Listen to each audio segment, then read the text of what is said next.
हम सब अच्छी नौकरियां चाहते हैं। हम सब अपने जीवन में स्थिरता और सुरक्षा की तलाश में हैं। हम अच्छी जिंदगी चाहते हैं। हम चाहते हैं कि हमारे सपने पूरे हों और हम अपने परिवार के लिए एक बेहतर भविष्य बना सकें।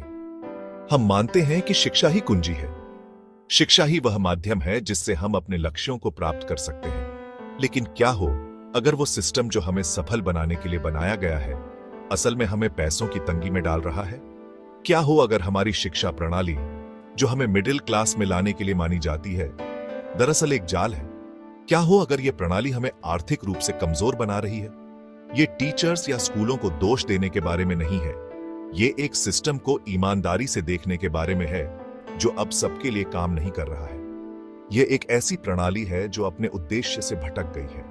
अब समय आ गया है पूछने का, क्या हमारी आज की शिक्षा प्रणाली हमें गरीब बना रही है?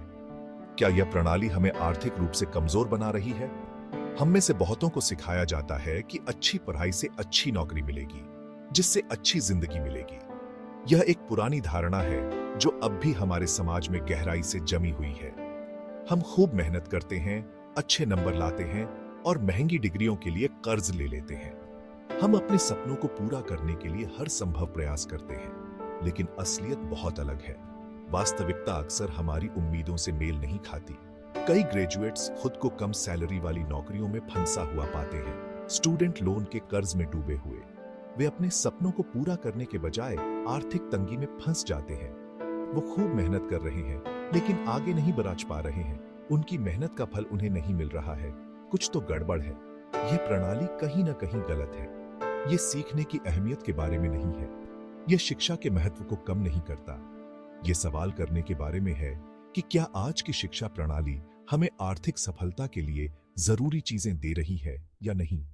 क्या यह प्रणाली हमें वह सब कुछ सिखा रही है जो हमें जीवन में सफल होने के लिए चाहिए? क्या हम रटने और स्टैंडर्ड टेस्ट पर बहुत ज्यादा ध्यान दे रहे हैं? क्या हम केवल अंकों के पीछे भाग रहे हैं? क्या हम जिंदगी के जरूरी हुनर जैसे पैसे का हिसाब किताब, बिजनेस कैसे करें और खुद से सोचने की ताकत को नजरअंदाज कर रहे हैं? क्या हम उन महत्वपूर्ण कौशलों को नजरअंदाज कर रहे हैं जो हमें जीवन में सफल होने के लिए चाहिए? ये वो सवाल हैं जो हमें पूछने चाहिए। हमें इन सवालों का जवाब ढूंढना चाहिए। यह निबंध इन मुद्दों और भी बहुत कुछ पर प्रकाश डालेगा। यह हमें सोचने पर मजबूर करेगा कि क्या हमारी शिक्षा प्रणाली सही दिशा में जा रही है। हम अपनी शिक्षा प्रणाली के इतिहास में जाएंगे, इसकी कमियों को देखेंगे और ऐसे दूसरे तरीकों को एक्सप्लोर करेंगे जो एक बेहतर रास्ता दिखा सकते हैं। हम उन विकल्पों की तलाश करेंगे जो हमें एक बेहतर भविष्य की ओर ले जा सकते हैं। ये शिक्षा को गिराने के बारे में नहीं है।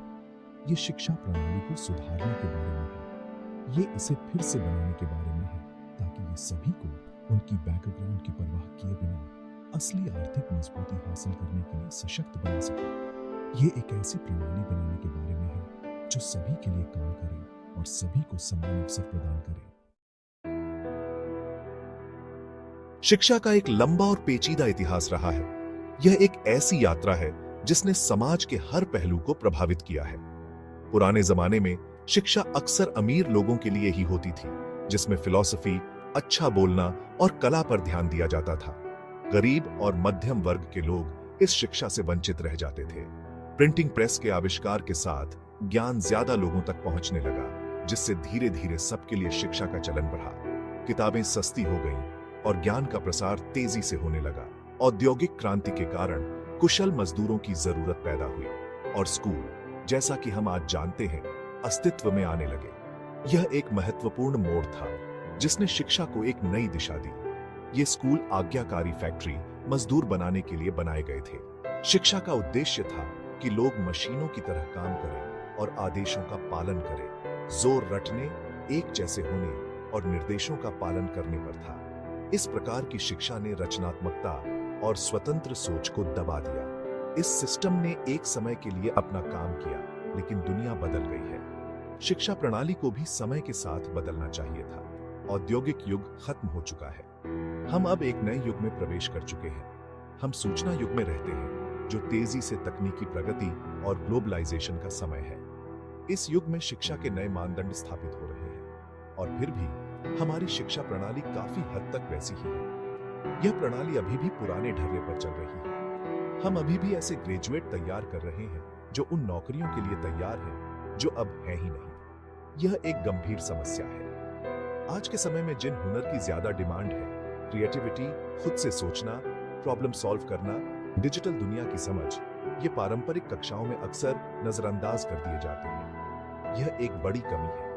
दुनिया को नए आइडिया वाले लोग, बिजनेसमैन और ऐसे लोग चाहिए जो खुद को बदलते हुए हालात के हिसाब से ढाल सके। यह समय की मांग है। इसके बजाय हमारा सिस्टम अक्सर एक जैसे होने और रटने को बढ़ावा देता है, उन हुनर को दबा देता है जो 21वीं सदी में सफल होने के लिए जरूरी है। यह एक बड़ी विफलता है। यह पुराना मॉडल न केवल छात्रों को आधुनिक कामकाजी दुनिया के लिए तैयार करने में विफल रहता है, बल्कि उन्हें पैसों के मामले में भी अयोग्य बना देता है। यह एक गंभीर चिंता का विषय है। फाइनेंशियल लिटरेसी यानी पैसों की समझ एक जरूरी लाइफ स्किल है जो स्कूलों में शायद ही कभी सिखाई जाती है। ये एक बड़ी कमी है। इससे कई युवा अपने पैसों को मैनेज करने, समझदारी से निवेश करने या कर्ज के जाल से बचने के बारे में जाने बिना ही ग्रेजुएट हो जाते हैं। यह उनके भविष्य के लिए हानिकारक है। यह सीधे तौर पर पैसों की तंगी का कारण बनता है, जिसका सामना कई लोग और परिवार करते हैं। यह एक गंभीर सामाजिक समस्या है। अब वक्त आ गया है कि हम ये मान लें कि औद्योगिक मॉडल की शिक्षा अब हमारे काम की नहीं रही। हमें इसे बदलने की जरूरत है। हमें एक ऐसे सिस्टम की जरूरत है जो उतना ही डायनामिक और इनोवेटिव हो जितनी दुनिया जिसमें हम रहते हैं, ताकि हम भविष्य की चुनौतियों का सामना कर सकें। एक ऐसा सिस्टम जो लोगों को जिंदगी भर सीखने वाला, खुद से सोचने वाला और पैसों के मामले में समझदार नागरिक बनने के लिए सशक्त बनाता है। यह हमारे समाज के लिए अत्यंत महत्वपूर्ण है। हमें बताया जाता है कि कॉलेज की डिग्री अच्छी जिंदगी की चाबी है। यह धारणा हमें बचपन से ही सिखाई जाती है और हम इसे सच मानकर बड़े होते हैं। और यह सच है कि उच्च शिक्षा ज्यादा कमाई के रास्ते खोल सकती है। एक डिग्री आपको उन दरवाजों तक पहुंचा सकती है जो बिना इसके शायद ही खुलते। लेकिन यहां एक पेंच है। कमाई की क्षमता का मतलब हमेशा आर्थिक आजादी नहीं होता। ज्यादा कमाई का मतलब ज्यादा खर्चे भी हो सकते हैं। कई ग्रेजुएट खुद को ज्यादा कमाई और ज्यादा खर्चों के चक्र में फंसा पाते हैं। वे अपनी आय का एक बड़ा हिस्सा कर्ज चुकाने में खर्च कर देते हैं। उन्हें अच्छी सैलरी वाली नौकरियां तो मिल जाती हैं, लेकिन वे स्टूडेंट लोन, बहराती हुई लाइफस्टाइल और पैसों की समझ की कमी के बोझ तले दबे रहते हैं। यह एक ऐसा चक्र है जिससे बाहर निकलना मुश्किल हो सकता है। वे कर्ज चुकाने के लिए काम करते रहते हैं, अक्सर बचत, निवेश या अपने असली जुनून को पीछे छोड़ देते हैं। यह एक ऐसा बलिदान है जो उनकी दीर्घकालिक वित्तीय स्वतंत्रता को प्रभावित कर सकता है। आज का सिस्टम अक्सर नए बिजनेस और आइडियाज की बजाय परंपरागत करियर को प्राथमिकता देता है। यह सिस्टम छात्रों को एक ही दिशा में धकेलता है। छात्रों को बड़ी-बड़ी कंपनियों में ऊंचे पदों पर जाने के लिए प्रोत्साहित किया जाता है, भले ही इसका मतलब अपने सपनों को छोड़ना या भारी कर्ज लेना हो। यह एक कठिन निर्णय हो सकता है। यह संकीर्ण ध्यान वित्तीय आजादी के दूसरे रास्तों को नजरअंदाज करता है, जैसे कि खुद का बिजनेस शुरू करना, फ्रीलांसिंग या कोई हुनर सीखकर उससे पैसे कमाना। ये विकल्प भी उतने ही महत्वपूर्ण हो सकते हैं। सच्चाई यह है कि कॉलेज की डिग्री वित्तीय सफलता की गारंटी नहीं है। यह केवल एक कागज का टुकड़ा है जो आपको अच्छी सैलरी वाली नौकरी दिला सकता है या नहीं भी दिला सकता है। यह केवल एक कागज का टुकड़ा है जो आपको अच्छी सैलरी वाली नौकरी दिला सकता है या नहीं भी दिला सकता है।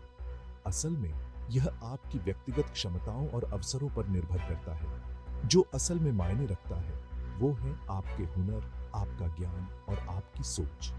ये तीनों मिलकर आपकी वित्तीय स्वतंत्रता की दिशा तय करते हैं। हमें इस पुरानी सोच से आगे बढ़ने की जरूरत है कि 4 साल की डिग्री ही सफलता का एकमात्र रास्ता है। हमें नए रास्तों की खोज करनी चाहिए। हमें एक ऐसे सिस्टम की जरूरत है जो अलग अलग हुनर और प्रतिभाओं को महत्व दे, नए बिजनेस को बढ़ावा दे और लोगों को पैसे के मामले में समझदार बनाने के लिए जरूरी शिक्षा दे। यह बदलाव ही सच्ची वित्तीय स्वतंत्रता की कुंजी है।